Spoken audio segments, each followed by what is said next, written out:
নমস্কার প্রিয় বন্ধুরা, 2026 ইংরেজি নববর্ষের জন্য আপনাদের সবাইকে জানাই আন্তরিক শুভেচ্ছা। ঈশ্বরের কাছে প্রার্থনা করি সারা বছর যেন আপনারা শান্তিতে আনন্দে থাকেন। আমরা সাধারণত ভাবি বোধহয় 1 জানুয়ারি 1886 শ্রীরামকৃষ্ণদেব বোধহয় ওই একবারের জন্যই কল্পতরু হয়েছিলেন। তখনকার দিনের সারা ভারতের 1 নম্বর নায়িকা, হ্যাঁ সেই সময়কার কাগজে সেই রকমই রিপোর্টিং হতো। নটি বিনোদিনী নিজে লিখে গেছেন 1884 খ্রিস্টাব্দের 21শে সেপ্টেম্বর শ্রীরামকৃষ্ণদেব নিজে এসে কল্পতরু হয়ে তাকে কীভাবে আশীর্বাদ করে গেছেন। বিনোদিনী দেবী বলছেন, হ্যাঁ বিনোদিনী দাসী বলি না, বিনোদিনী দেবী বলছেন শ্রীরামকৃষ্ণদেব যে নিজে এসে এই আশীর্বাদ করে গেছেন সেটা কিন্তু এমনি এমনি হয়নি। অমৃতবাজার পত্রিকার শিশির কুমার ঘোষ, মহাত্মা বৈষ্ণব চূড়ামণি শিশির কুমার ঘোষ তাকে একটা ছোট্ট সহজ উপায় বলে গেছিলেন, আর সেটা যে এতটা কার্যকরী হবে, শ্রীরামকৃষ্ণদেব নিজে এসে কল্পতরু হয়ে তাকে এইভাবে আশীর্বাদ করে যাবেন, তা বিনোদিনী নিজেও ভাবেননি। বিনোদিনী নিজে লিখছেন, যখনই তার জীবনে দুঃখ হতাশা এসছে, যেন মনে হচ্ছে হৃদয় ভেঙে যাচ্ছে, তখনই শ্রীরামকৃষ্ণদেবের দেহত্যাগের পরও কিন্তু তিনি তার দর্শন পেয়েছেন, আর শ্রীরামকৃষ্ণদেব তাকে সব সময় অভয় প্রদান করেছেন। এটার নামই বোধহয় আত্মপ্রকাশে অভয়দান। ভিডিওটির শেষ অবধি দেখবেন, অনেক নতুন ঘটনা, নতুন তথ্য শুনবেন। আপনারা আছেন মধুশ্রীর সাথে, মধুশ্রী শ্রীনন্তু ইউটিউব চ্যানেলে, a channel with all positive.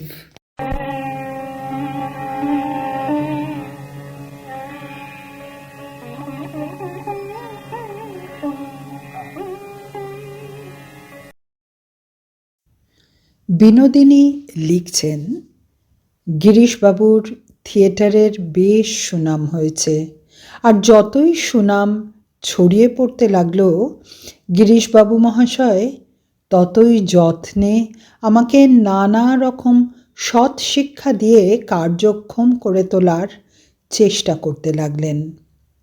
এখানে একটু বলি, শোনা যায় গিরিশবাবু নটি বিনোদিনীকে ইংরেজিও শিখিয়েছিলেন।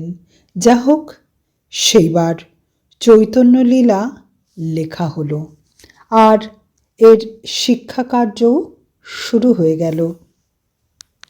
এবার চৈতন্যলীলার রিহার্সালের সময় অমৃতবাজার পত্রিকার এডিটর শিশিরবাবু মশাই, যিনি নিজে একজন চৈতন্যদেবের পরম ভক্ত বৈষ্ণব চূড়ামণি, রিহার্সাল দেখতে আসতেন।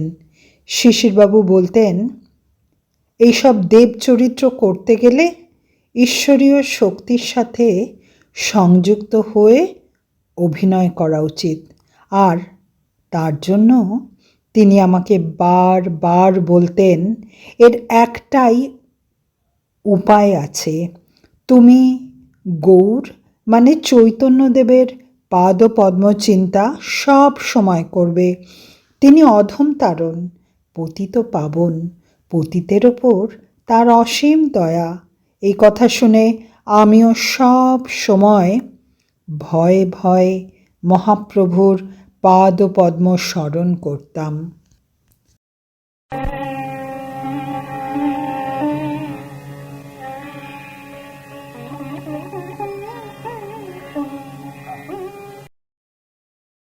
ভয়ে ভয়ে এই জন্য বলছি, গিরিশবাবু মহাশয় আমাকে দিয়ে চৈতন্য চরিত্র করাচ্ছেন, এই কথা রটে যেতেই কিছু মানুষ বলতে থাকলো, এইসব দেব চরিত্র এদের দিয়ে করানো উচিত নয়। যা হোক, আমি সব সময় গৌরাঙ্গ পাদপদ্ম চিন্তা করতাম আর ভাবতাম এই অকুল পাথারে কীভাবে কুল পাব। মনে মনে সব সময় ভাবতাম, হে পতিত পাবন গৌরহরি, এই পতিত অধমাকে দয়া করুন। যেদিন প্রথম চৈতন্য লীলা অভিনয় করি তার আগের রাত্রিরে সারা রাত ঘুম হলো না। সকালে উঠেই গঙ্গায় স্নান করে এসে 108 দুর্গা নাম লিখলাম আর মা দুর্গাকে বললাম, মা দেখো, মহাপ্রভু যেন আমায় এই মহা সংকট থেকে উদ্ধার করেন, আমি যেন তার কৃপা লাভ করতে পারি। এই সেন্টেন্সটা কিন্তু খুব ইম্পর্ট্যান্ট, একটু মনে রাখবেন প্লিজ এই সেন্টেন্সটা। কিন্তু সারা দিন ভয়ে ভাবনায় অস্থির হয়ে রইলাম। পরে জানলাম, আমি যে গৌরহরির অভয় পদে শরণ নিয়েছিলাম তা বোধহয় ব্যর্থ হয়নি, কারণ আমি যে তার দয়ার পাত্রী হয়েছিলাম, কৃপা লাভ করেছিলাম, তা বহু সুধীবৃন্দের মুখে শুনেছিলাম। আমিও মনে মনে বুঝতে পারছিলাম ভগবান আমায় কৃপা করছেন। কারণ চৈতন্যলীলায় বাল্যলীলা অংশে একটা গান ছিল, রাধা বইয়ার নাইকো আমার, রাধা বলে বাজাই বাঁশি। গানটা ধরেই যেই এগোতে থাকলাম ততই যেন একটা শক্তিময় আলো আমার হৃদয়কে পূর্ণ করে তুলতে লাগলো। আবার যখন মালিনীর কাছ থেকে মালা পরে তাকে বলছি, কি দেখো মালিনী, সেই সময় আমার চোখ বহির্জগৎ থেকে অন্তরের মধ্যে প্রবেশ করত। আমি বাইরের কিছুই দেখতে পেতাম না, আমি হৃদয় মধ্যে অপরূপ সেই গোরা পাদ পদ্ম যেন দেখতে পেতাম। আমার মনে হতো এ যে গৌরহরি, গৌরাঙ্গ, উনি তো কথা বলছেন আর আমি শুনছি, আমি সব মন দিয়ে শুনছি আর মুখ দিয়ে তারই কথার প্রতিধ্বনি করছি। আমার দেহ রোমাঞ্চিত হতো, সমস্ত শরীর পুলকে পূর্ণ হয়ে যেত, চারিদিকে যেন ধোঁয়ায় আচ্ছন্ন হয়ে যেত। আমি যখন পণ্ডিত বা অধ্যাপকের সাথে তর্ক করে বলতাম, প্রভু কে বা কার, সকলই সেই কৃষ্ণ, তখন সত্যি মনে হতো যে কে বা কার।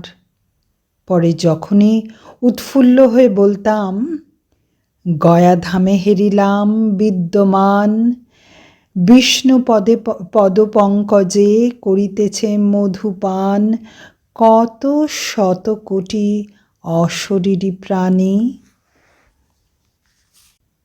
তখন মনে হতো বুঝি আমার বুকের ভেতর থেকে এইসব কথা আর কেউ বলছে। আমি কেউ নই, আমাতে আমি জ্ঞানই থাকতো না। সন্ন্যাস গ্রহণ করে মাতা শচীদেবীর কাছে বিদায় নেবার সময় যখন বলতাম যে কৃষ্ণ বলে কাঁদো মা জননী, কেঁদো না নিমাই বলে, কৃষ্ণ বলে কাঁদিলে সকল পাবে, কাঁদিলে নিমাই বলে নিমাই হারাবে, কৃষ্ণ নাহি পাবে, তখন মহিলা দর্শক মণ্ডলীর মধ্যে থেকে কেউ কেউ এমন চিৎকার করে কেঁদে উঠত, আমার বুকের ভেতর গুড়গুড় করত। আবার আমার শচীমাতার সেই হৃদয় বিদারক শোক নিজের মনের উত্তেজনা, দর্শকবৃন্দের ব্যগ্রতা আমায় এত অধীর করত যে আমার নিজের দুই চোখ জলে ভেসে যেত। নিজেকে ধরে রাখতে পারতাম না। শেষে সন্ন্যাস নিয়ে সংকীর্তনকালে হরিমন মজায়ে লুকালে কোথায়, আমি ভবে একা দাও হে দেখা, প্রাণ সখা রাখো পায়, এই গানটা গাইবার সময় মনের ভাব আমি লিখে বোঝাতে পারবো না। আমার সত্যি মনে হতো যে আমি তো ভবে একেবারে একা, আমার আপনার বলতে কেউ নেই। আমার প্রাণ যে ছুটে গিয়ে হরিপাদ পদ্মে আপনার আশ্রয় খুঁজত। উন্মত্তভাবে সংকীর্তনে নাচতাম। একদিন এমন হতো যে অভিনয়ের গুরুভার বইতে না পেরে মূর্ছিত হয়ে পড়তাম। একদিন অভিনয় করতে করতে মাঝখানেই অচৈতন্য হয়ে পড়লাম। সেদিন ডোকে লোকারণ্য, ভীষণ ভিড়, রঙ্গালয় পরিপূর্ণ। চৈতন্যলীলায় এমনি রোজ ভিড় লেগে থাকতো। আবার যেদিন যেদিন বিদেশিরা দেখতে আসতেন সেদিন আরও ভিড়। থিয়েটার হাউস ফুল থাকতো, প্রায় বহু গণ্যমান্য লোকেরা আসতেন। সেদিন ফাদার লাফো এসেছিলেন। ড্রপ সিনের পরে তিনি স্টেজের ভেতর চলে এসেছিলেন। আমার এরকম অবস্থা শুনে গিরিশবাবু মশাইকে বললেন যে চলো আমি একবার দেখব। গিরিশবাবু তাকে আমার গ্রিন রুমে নিয়ে গেলেন। পরে যখন আমার চৈতন্য হলো, আমি দেখতে পেলাম একজন মস্ত বড় দাড়িওয়ালা ঢিলে ইজের জামা পরা লোক আমার মাথার ওপর থেকে পা পর্যন্ত হাত বুলিয়ে দিচ্ছেন। আমি বসতে গিরিশবাবু মশাই বললেন, এনাকে নমস্কার করো, ইনি মহামহিমান্বিত ফাদার লাফো। আমি তার নাম শুনতাম, কখনো তাকে দেখিনি। আমি হাত জোর করে তাকে নমস্কার করলাম। তিনি আমার মাথায় হাত দিয়ে এক গ্লাস জল খেতে বললেন। জল পান করে আমি সুস্থ বোধ করলাম। অন্য সময় মূর্ছিত হলে নিস্তেজ হয়ে পড়তাম। এই চৈতন্যলীলা অভিনয়ের জন্য আমি যে কত মহামহোপাধ্যায় মহাশয়দের আশীর্বাদ লাভ করেছিলাম তা বলে বোঝানো যাবে না। নবদ্বীপের বিষ্ণু প্রেমিক পণ্ডিত মথুরানাথ পদরত্ন মশাই স্টেজের মধ্যে উঠে এসে আমায় কত যে আশীর্বাদ করেছিলেন। আমি মহাপ্রভুর দয়ায় কত ভক্তিভাজন সুধীগণের কৃপার পাত্রী হয়েছিলাম।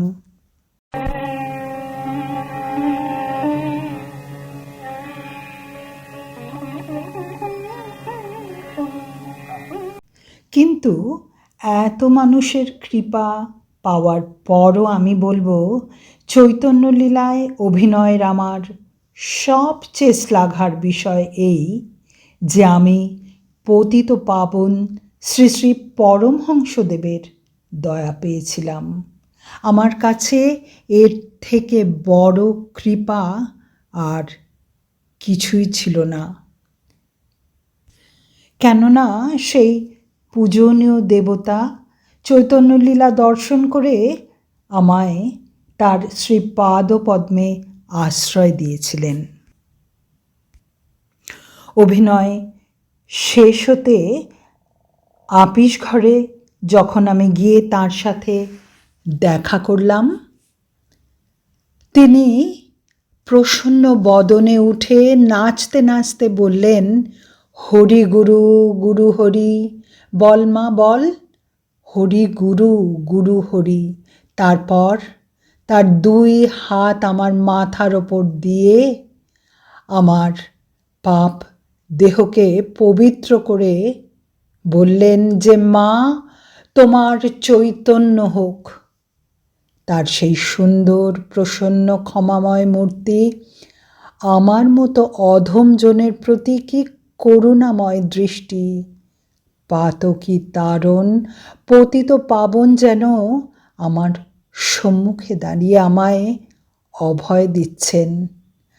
আমি বড়ই ভাগ্যহীন, আমি তাকে চিনতে পারিনি। আমি আবার মোহে জড়িয়ে পড়লাম, জীবনকে নরক সদৃশ করে তুললাম।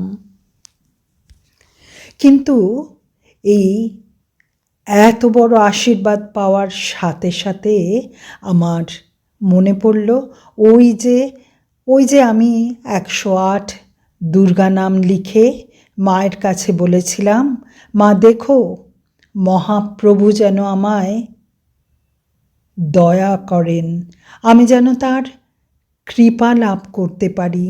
আজ যেন আমার সেই পূর্ণ কৃপা লাভের দিন। আমার মহাত্মা শিশিরবাবুর কথাও খুব মনে হতে লাগলো। তিনি আমাকে শিখিয়েছিলেন যে এই সব দেব চরিত্রে অভিনয় করতে গেলে ঈশ্বরীয় শক্তি সংযুক্ত হয়ে তবে করতে হয়। আর তার জন্য উনি আমায় শিখিয়েছিলেন যে সব সময় গৌরাঙ্গ পাদপদ্ম স্মরণ করতে, যা আমি করেছিলাম। আর আজই যেন সেই সাধনার ফল শ্রী শ্রী ঠাকুর কল্পতরু হয়ে নিজে যেচে এসে দিয়ে গেলেন। আমি সত্যি ধন্য বোধ করছি যে আমার জীবন থিয়েটারের জন্য উৎসর্গীকৃত। পৃথিবীর মানুষ যদি আমার দিকে নিচু চোখে তাকায় তাতে কিচ্ছু যায় আসে না।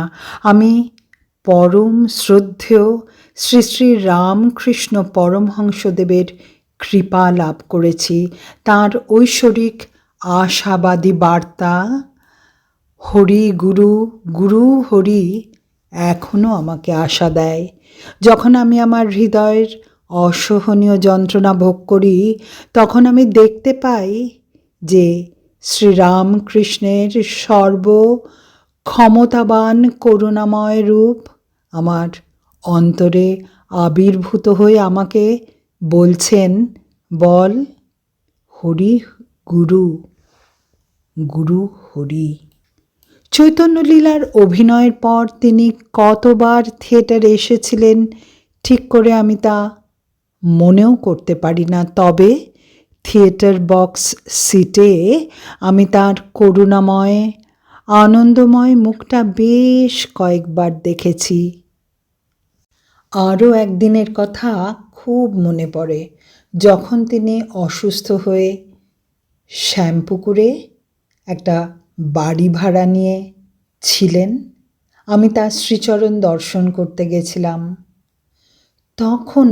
তখনও সেই রোগক্লান্ত মানুষটি প্রসন্ন বদনে আমায় বলেছিলেন, আয় মা, বস।